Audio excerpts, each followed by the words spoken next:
செவ்வாய்க்கிழமை காலையில் பிரேக்ஃபாஸ்ட்டுக்கு சப்பாத்தியும் பன்னீர் மசாலாவும் வந்துட்டு பிளான் பண்ணியிருந்தோம்.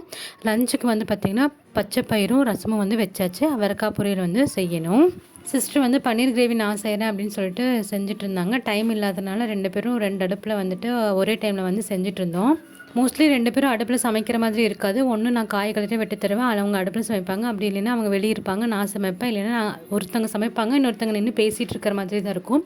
2 பேரும் அட் அ டைமில் வந்துட்டு குக் பண்ணுற டைம் வந்துட்டு இதுதான் ஃபர்ஸ்ட் டைம் வந்துட்டு எங்களுக்கு அமைஞ்சுது.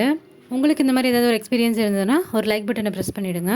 பன்னீர் கிரேவிக்கு நான் வந்து பார்த்திங்கன்னா வெங்காயம் தக்காளி கட் பண்ணி போட்டு அப்படியே செஞ்சுருவேன். இவங்க வந்து வெங்காயம் தக்காளியை வணக்கிட்டு அதை வந்து கிரைண்ட் பண்ணிவிட்டு அதுக்கப்புறமா செஞ்சால் சப்பாத்தியும் போட்டு எடுத்து சாப்பிட்டாச்சு.